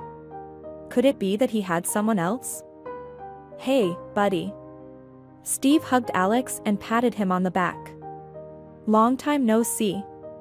"Great. Great to see you, American." Alex laughed. "Didn't expect to see you around here." An hour later, they were sitting at the table. Alex brought out a bottle of good wine. They had ordered pizza and salads from a restaurant. "So, how have you been over there? Why didn't you bring your wife? Was she afraid to come to our country?" Alex asked. Steve's face darkened. "We got divorced a long time ago." "Come on. Really? Miranda felt sorry for him. She remembered how excited Steve used to talk about his Cindy. He would send pictures of her, a pretty young woman with long blonde hair and a truly American smile. Tanned and slender. Yeah, That's how it turned out, Steve smiled grimly. It wasn't meant to be, as they say. But how could that happen? I was so happy for you. Miranda genuinely felt disappointed. I was happy too. Steve shook his head. Such a beauty, and she ended up with me. Miranda felt sad. He was still self-conscious about his appearance. It was unbelievable. Why couldn't he understand that no one noticed those flaws after talking to him for even 5 minutes? And his smile? It was always so bright and genuine. It was impossible not to fall in love with it. Although Miranda, of course, wasn't in love with him. After all, there was Alex. It turned out that Cindy had simply used poor Steve. He was earning well. He bought a house in the suburbs, a car. Then he gave a car to his wife. She didn't want to work, and he was fine with it. He loved her with all his heart and dreamed of having children. But then it turned out that Cindy had someone else. She found a wealthier lover and was waiting for him to divorce his wife. He's 30 years older than her, Steve said. A banker. It's all so painfully cliché. But she smoothed things over with my money, so to speak, to be able to go to him, you know, when he finally divorced. They just presented me with the facts. So, she's a typical gold digger. That's what they call them in America. Miranda wanted to hug Steve. But I didn't know, Steve. You could have at least written to me. Talk to me. yeah, I didn't want to bother you, Steve looked at her gratefully. I know you. You always sympathized with people too much. I decided to handle it myself. And when are you going back? Alex asked, clearly trying to change the unpleasant subject. I don't know yet, Steve said, thoughtful, twirling the stem of his wine glass. I want to live here for a couple of months. Think about what I want from life. Maybe I'll quit teaching altogether and start writing books. Miranda, remember? I wanted to become a famous science fiction writer. Maybe it will work out. Of course, I remember. Miranda nodded. You also wanted to buy a house in the woods by the lake and write books there. Definitely on a typewriter, making that loud clacking sound. Wow. And you didn't forget that, he laughed. And there should be a woodpecker tapping somewhere, and most importantly, a big coffee maker, Miranda continued. oh no. You didn't say that, you're offended and stretched it, Alex, Steve said with a hint of bitterness. And my wife heard all about it behind my back. Alex, there can be a simple friendship between a man and a woman, Miranda unexpectedly felt metallic notes in Steve's voice. You know what? It's not for you to judge such matters. Oh, let me bring some tea, Miranda interrupted him, sensing an impending argument. I bought a cake when I picked up the kids, and I have to call them. They chose the cake themselves. I'll help, Steve got up from the table. Otherwise, you're bustling around alone. Are you tired, perhaps? They went to the kitchen together. Miranda put the kettle on and started cutting the cake. Steve took out the cups from the cupboard. Forgive me, Miranda, Steve quietly said. I was just really worried about you. You might not believe it, but I almost came over when I found out you had divorced. I even bought a ticket, but Cindy caused a scene. I stayed. Now I'm scolding myself terribly for it. It's okay, really. What's done is done, Miranda carefully placed a slice of cake on a plate. That's all in the past now. And you haven't changed much. He came so close to her that she felt the warmth of his body and the scent of expensive perfume. You're still the same as you were. Yes, just more wrinkles and my whole head is gray, she answered shyly. For some reason, she felt embarrassed. On the one hand, his closeness made her uncomfortable. On the other hand, she strangely wanted to get even closer to him. Maybe it was all about hormones. They say women experience such things. From a certain age, they crave intimacy with a man more often. But she hadn't felt that way before. Could it all be because of Steve? Yes. What wrinkles? He gently tucked a strand of hair behind her ear. You're the same girl you were. The same smile. The same eyes. She closed her eyes for a moment. His touch was so pleasant. It brought so many unfamiliar sensations. It felt like it had been ages since a man touched her like this. It seemed that it was all really in her past life. So take the cups and bring them, she commanded. The kids are waiting for the cake. We need to call them, otherwise, they won't leave your presence alone. Steve seemed to darken. He nodded and obediently took 2 teacups. As you wish, my fair lady. After the tea, Miranda was getting ready to go home. She thought it would be right to leave Steve and Alex alone. They probably had things to talk about. But Steve offered to walk her home. Yes, I'm staying at a hotel for now, he said. I'll just make it before curfew. I don't understand why most of your hotels stop letting people in after midnight. After saying Goodbye to the children, they left the house. Steve walked silently while Miranda, in an attempt to lighten the mood, told funny stories about the kids. Steve listened attentively, occasionally nodding. Finally, they reached her house. I'll go now. Thank you for walking me home. She hesitated, not knowing what to do. Should she hug him? Goodbye. Or just turn around and go inside? Miranda. You have no idea how much I missed you. He took a step forward and pulled her closer to him. I wanted to come over tomorrow and invite you somewhere. But you're with Alex again. Steve. We're not together, she clarified for some reason. Just when Hillary didn't work out. I thought I should help him. Yes, I can see how you look at him. He ran his hand along her back, and a wave of shivers ran through her skin. What was happening to her, really? No, I'm not looking at him like that. She said indignantly, gently pushing his hand away. You can't just abandon someone in a situation like this. Would you have done that? Miranda. I told you 20 years ago that you're too kind, Steve sighed. Although, perhaps, that's what I liked about you. I understand you. His children are wonderful, and it's clear that they love you. But, well... He trailed off. But what? Miranda raised her voice. But what? Don't hover around him. Right? You all conspired, didn't you? You think that just because I'm not 20 anymore? And I'm not a long-legged model, I have nothing to pursue? Do you understand? Besides them, I have no one. Do you understand? You come from your America and teach me how to live here. Miranda. He shook his head. That's not what I want to tell you. Just what? She took a step back. Maybe I'm so happy. Maybe I want it so much. Maybe I want to have a family. At least something like that. And you. You go to your America and find your next wife there. She turned around and quickly walked towards the entrance. He didn't try to stop her. Miranda couldn't fall asleep that night. She felt that he was differentiating her.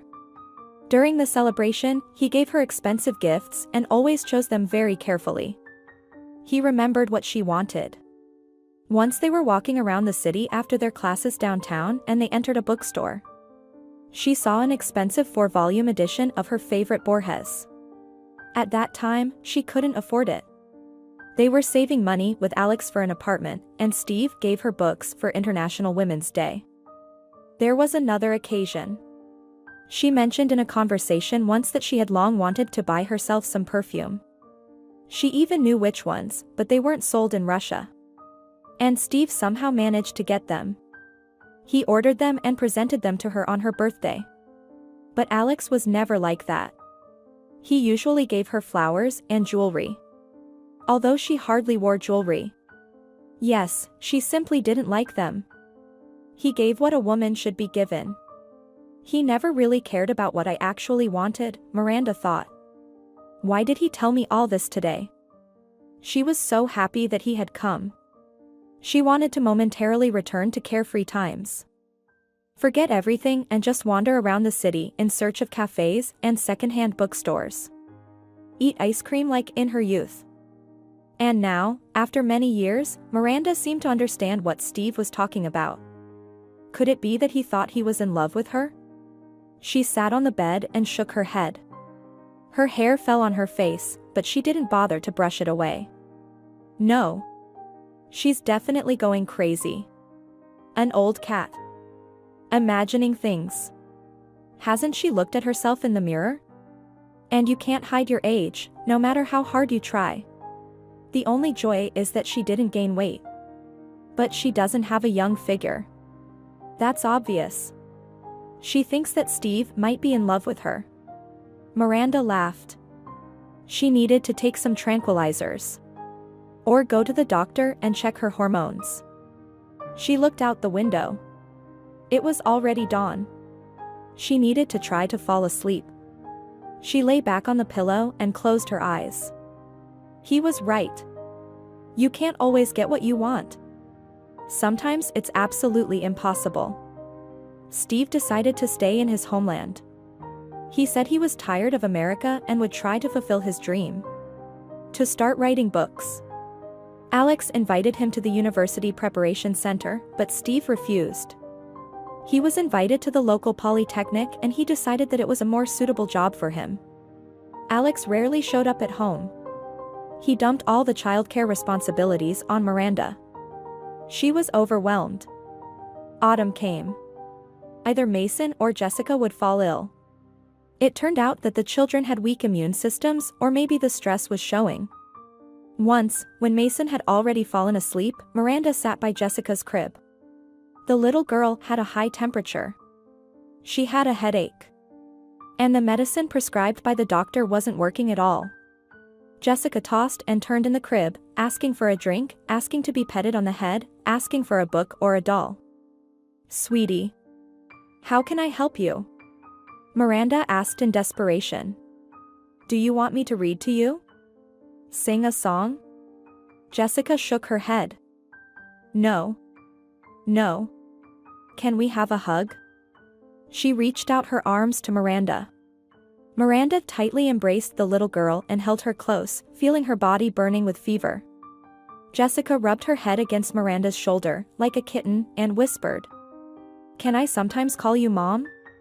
When no one is watching?" Tears welled up in Miranda's eyes. "Yes, sweetie," she softly replied. "But you know I'm not your mom."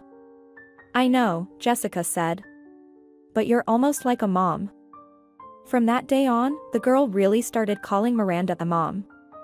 Later, Mason heard it too. He decided to follow his sister's example. Only when Alex wasn't around.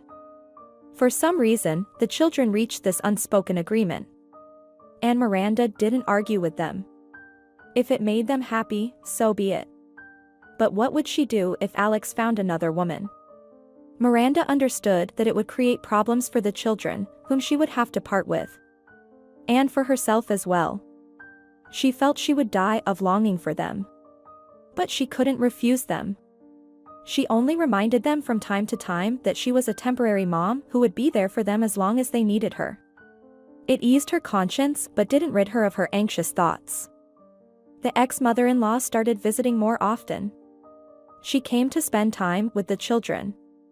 And she took the opportunity to say something nasty to Miranda. Ms. Laura hinted that it was time for Miranda to disappear from Alex's life. That she was holding him back, reminding him of the past. That her plans were doomed to fail. Miranda endured it. Not for Alex anymore, but for Jessica and Mason, to whom she was becoming more and more attached. She realized that they wanted to spend more time with her. They shared their achievements, joys, and sorrows with her instead of their father. And she could just leave. Although Alex sometimes hinted that his feelings were returning. He started giving her flowers again. Sometimes he invited her to restaurants and cafes. Once he even kissed her on the lips when he walked her home. But it only happened once. Miranda decided to go with the flow. Whatever happens, happens. She just had to wait, and fate would lead her in the right direction. And then everything changed again.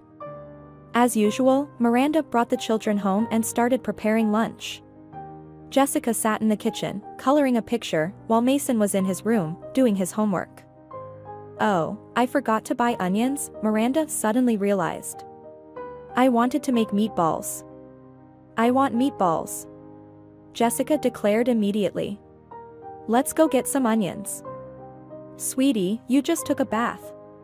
It's cold outside, Miranda said. I can run to the store next door. It'll only take 10 minutes. Mason will watch over you. Mason. Yes, Mom. Mason shouted, appearing in the kitchen with a serious expression, holding his textbook. What? Keep an eye on Jessica. Of course, the boy replied, holding the textbook in his hands. No getting near the stove. Don't open the water. And don't open the door for anyone. Only for me and Dad, Miranda finished for him. I'll be back in 10 minutes. She hastily put on her jacket and rushed out of the house. Miranda was very afraid to leave the children alone. Of course, she knew that Mason understood perfectly well how to behave. But she still felt anxious in these moments. She walked quickly to the store and noticed Alex's car. Oh, he's already here. I wonder why he's not coming in. She wanted to approach the car, but then she noticed that Alex wasn't alone. There was a girl sitting next to him. Very young, around 25 years old. Blonde hair tied up in a high ponytail. Bright red lipstick on her lips. Miranda stopped. Alex was talking to her about something. Then he leaned in and passionately kissed her. Suddenly, Miranda felt her legs grow heavy. An unpleasant coldness spread throughout her body. The girl jumped out of the car. Alex sat and watched her leave. Then he took out his phone and started typing something. Miranda heard a sound from her pocket. She received a text message. She took out her phone and read it. I'll be there soon. She turned around and headed home, forgetting to buy onions. So, did you buy it? Mason asked. Everything is fine here. Good job, Miranda automatically replied. I didn't buy onions. They didn't have any? Mason lowered his head. But I wanted meatballs. We'll just fry the meat then. Miranda patted his head.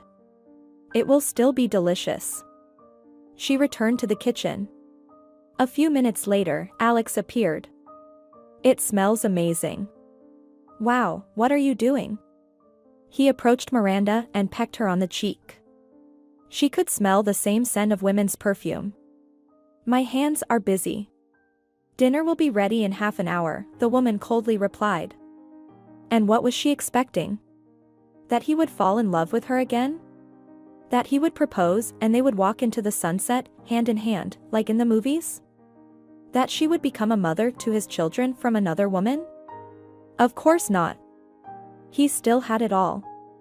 He was wealthy, after all, and she was just a fool who agreed to take care of the kids and look after the house while he searched for his next lady love. A tear rolled down her cheek. Why are you crying softly? Jessica quietly asked. She jumped off her chair and approached Miranda, looking at her face with genuine sympathy. Why are you crying? I'm not crying. There's something in my eye, Miranda smiled. No. You're crying. Jessica insisted. Your face looks sad. Yeah. It's nothing. Sweetheart, I just remembered a sad movie. Miranda leaned down and kissed Jessica on her sweet-smelling, shampooed hair. Everything is fine. After dinner, she said Goodbye to the children and prepared to go home. Should I walk you out? Alex asked. What about the kids? Miranda replied. Will they be alone? Oh, right. I didn't think about that, Alex slapped his forehead. Alex. Why do you need me? Miranda couldn't hold back and asked the question that had been bothering her for the past few months. Why am I here? He looked at her with surprise. What do you mean? You're a dear person to me. You helped me. You were there for me during tough times, and you need someone to take care of the kids while you search for a new spouse and live your life to the fullest, Miranda calmly said. Am I right? No. What are you saying? I have feelings for you. I started realizing that. He reached out to touch her, but she backed away. Alex. I saw you in the courtyard with that girl.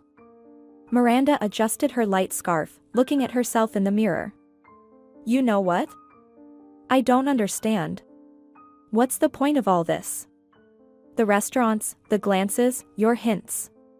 When you find a suitable candidate, you'll just throw me out of your life. What? He exclaimed. She's just a colleague. She lives nearby. I gave her a ride. She turned to him. Yes, I saw everything, Alex. Let's stop this. It hurts me, you know? I'm not a dog that you can call and expect to bring you a bone. I'm a human being. I just wanted, at least sometimes, to communicate with your children. Of course, if you don't mind. With the kids, he frowned. By what right? And who are you to them if you've decided to leave? Go ahead, I'm a free man. I never promised you anything. Alex. They've grown accustomed to me. It will hurt them, Miranda began. When you leave, you should leave, Alex hissed. If you've made up your mind, go. Will you keep jealous of me? Criticize how I live my life? Miranda didn't reply. She looked at him and realized that she had been mistaken. She had been terribly mistaken. Betrayed once, he would betray again. Silently, she left the apartment and walked home. She didn't hide her tears from passers-by, although no one cared. She never visited Alex again. He's right. Damn it, he's right. I just need to give the kids time to forget about her. They're young. They'll get through it. They'll have a new mom, young, beautiful, with a high ponytail, sweet perfume, and red lipstick. Miranda hoped that she would fulfill her role admirably. 2 months passed, but the emotional pain didn't leave Miranda. She cried into her pillow at night. Mason and Jessica appeared in her dreams. Steve called, but she didn't tell him what had happened and refused to meet. He'll start saying he was right. That he tried to warn her back then. Miranda simply couldn't bear that. On a November evening, the woman was returning home from work. She was terribly tired and had even stopped by the store on the way. Heavy bags weighed down her shoulders. A woman was sitting on the bench near the entrance. Her silhouette seemed familiar to Miranda. She took a closer look. Ms. Laura? And why had she come? What did she want? Miranda wanted to pretend she hadn't noticed her former mother-in-law and simply slip past. Maybe she wouldn't notice her. But Ms. Laura did notice. Miranda, she called out. Hello, Miranda sighed heavily. I've been waiting for you, Ms. Laura said, standing up from the bench. We need to talk, she continued. About what? Miranda placed her bags on the ground and stretched her aching shoulders. Did everything happen as you wanted? Alex is free. I'm not bothering him. Ms. Laura suddenly stumbled. Miranda caught her by the shoulders. What's wrong with you? Oh, Miranda. What is this? I'm so sorry and nowhere to go. Help me, dear. Miranda got scared. Dear? Her mother-in-law never called her that, and she looked terrible. Bags under her eyes. A gaunt face. It's as if they haven't seen each other in ages. She aged about 10 years. Come to my place. Miranda picked up the bags with one hand. With the other, she held Ms. Laura's hand. Let's talk. If I can help, I will. The woman nodded. Together, they slowly made their way to the entrance. At Miranda's home, she sat Ms. Laura on the couch and made tea. The sight of her former mother-in-law was worrisome. Perhaps she had some deadly illness? What happened? Miranda sat down next to Ms. Laura. Tell me. Ms. Laura raised her empty, miserable eyes to her. Alex. He wants to send the children to an orphanage. What? Miranda shouted. What do you mean, an orphanage? Has he gone crazy? I don't know, dear. I don't know. I did everything. I said everything. He made up his mind. No, it wasn't him, it was that girl. Can you elaborate? Demanded Miranda. It turned out that the girl Miranda had seen with Alex was indeed his colleague at work. Like Hillary, she got a job as an administrator in the center. Her name was Rachel. She quickly realized that the boss was rich and lonely and decided to act. Good looks, youth, charm. All of it played a role. Alex fell in love. While you were with the children, he was having fun with her, the former mother-in-law gritted through her teeth. You left. She moved in with him. The only thing that Rachel didn't like about Alex was the presence of children. She started hinting that they needed to start a new life. At first, Alex refused. Then he started leaning towards Rachel's side. We can take them later. She mumbled. We'll find a good place. There will be good educators and psychologists there. Amazingly, Alex agreed. At first, he suggested that the mother adopt the children or become their legal guardian.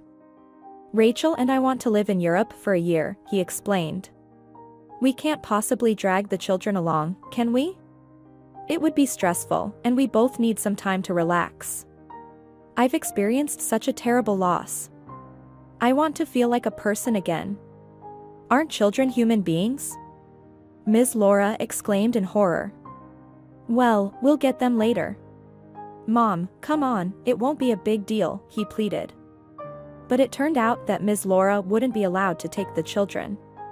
And Rachel insisted that they stay not just as guests, but under her full legal guardianship.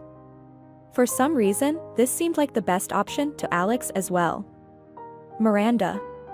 Do you know what I found out about her? Ms. Laura whispered. Alex's girl from work called me. Rachel told her about her plans. She doesn't intend to take the kids afterwards. She thinks Alex will live without them and forget, and then she'll have her own children with him. She listened to her and got scared. She couldn't keep it to herself and told me. I don't know how she found my number. I'm so grateful to her. But what should I do? Jessica and Mason? Into an orphanage? Because of that painted whore? Miranda took a deep breath and exhaled. For some reason, she didn't feel fear or anxiety, which she usually experienced when she was nervous. Just coldness. Clear understanding. Her ex-husband was a monster. A selfish, narcissistic monster incapable of loving anyone but himself. Where are the kids now? Miranda asked. Well, they're already filling out paperwork for some boarding school, Ms. Laura sighed. But for now, they're with Rachel at home. Oh, girl. Rachel hates those kids.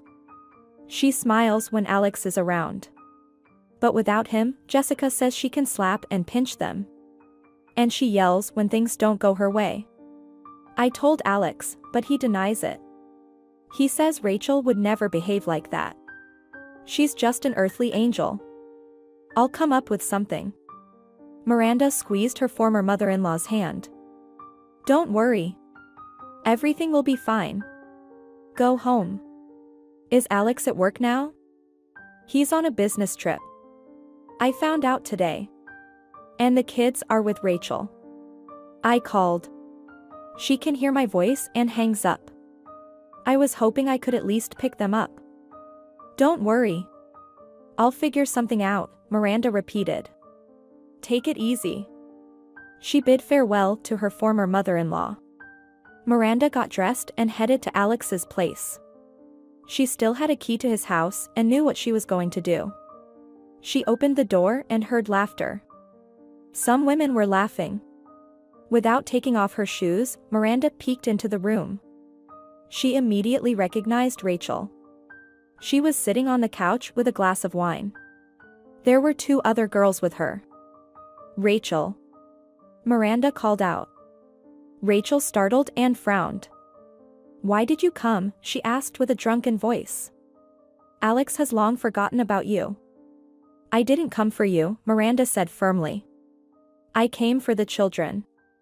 "Well, I gave them to you." Rachel placed her glass directly on the floor. Her friends silently watched the situation unfold. Their eyes were sparkling, whether from wine or curiosity. "I didn't ask you," Miranda cut her off. She walked into the kids' room. Jessica and Mason were sitting right on the floor, despite the fact that they should have been sleeping. Their beds were untouched.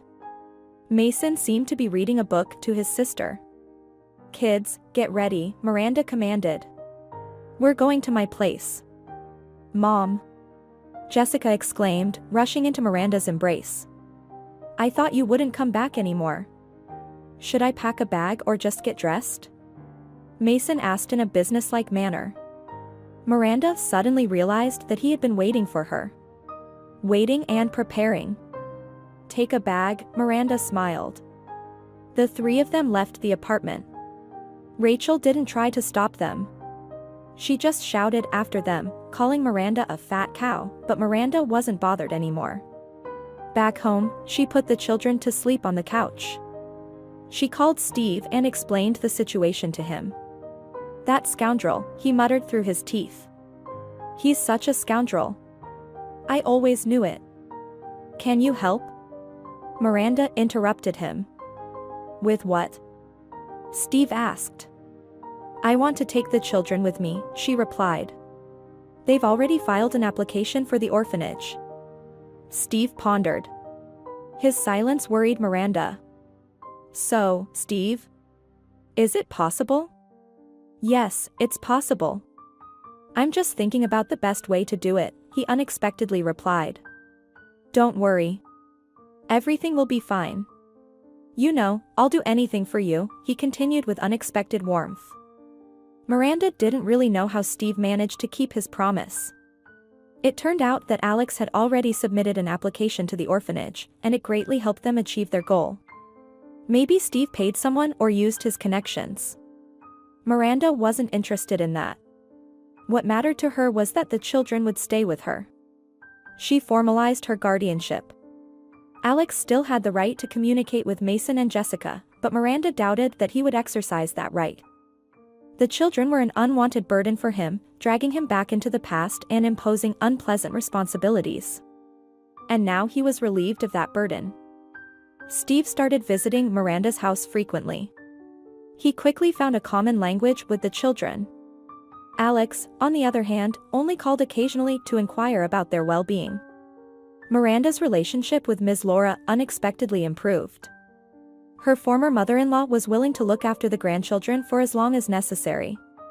Miranda decided not to dwell on past grievances. It was better this way.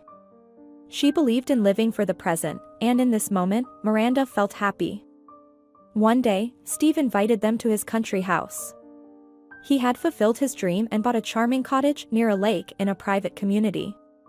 They sat on the veranda, sipping tea. The children were playing in the garden. Miranda felt wonderful. It was a warm spring day. The birds were singing, despite it still being April. The weather was already pleasant, with the sun shining almost like in summer. "Oh, he's in a really bad situation," Steve suddenly began. Miranda immediately understood who he was referring to. Alex. "And what's wrong with him?" "His mother didn't tell me anything," Miranda replied. Rachel turned out to be quite something. She practically took over the company. Alex put her in charge out of great love, of course. Apparently, he saw some administrative talents in her in the bedroom. So here's the thing. The instructors are leaving. The number of students keeps decreasing. Perhaps someone punished him? Miranda pondered. Someone who knows better what each of us deserves. And what do you deserve? Steve asked softly. What do you mean? Miranda smiled and nodded towards the children. Look at this. They are my happiness. Who would have thought? Is that so? That's not what I meant. Steve stood up. He positioned himself behind the chair Miranda was sitting in and placed his hands on her shoulders. Now I can tell you. You know, I've always loved you, Miranda. Since the first time I saw you at work. She tilted her head back to see his eyes. Really? He nodded in response. Really? Not right away, of course. It was when we started talking. I thought I would never feel as good with anyone else as I do with you. It felt warm, as if I had found my person. Can you imagine? I even pictured coming home. And you would be waiting for me with meatballs or pies. Or how we would walk the dog together. Silly, isn't it? Is it? She didn't reply. Her heart beat faster. For some reason, her mind became empty and light. He continued speaking. What could I have done? You were married. You looked at Alex as if he were a god. And I knew he was an empty person. A soap bubble. Everything revolved around you at the center. The students came to you, not to him. I could only be by your side, and then I left. I thought it would be easier. It seemed like I fell in love with Cindy instead. But I still thought of you constantly. Like when we were fooling around in the park. Remember? I remember. Of course, I remember, Miranda replied. And I remembered all these years. I came back, hoping to see you. Hoping that you hadn't found anyone, and you were still with him. And I, the fool, hoped that I would come to you and say everything I was thinking. And you didn't say it, Miranda answered with a gentle reproach. No, I didn't, Steve agreed. But I'm saying it now. Miranda. I love you. Perhaps it's too late to say it now? I should have said it earlier. It's never too late. She rubbed her cheek against his hand that was resting on her shoulder. Besides, the children need a father. Don't you think so?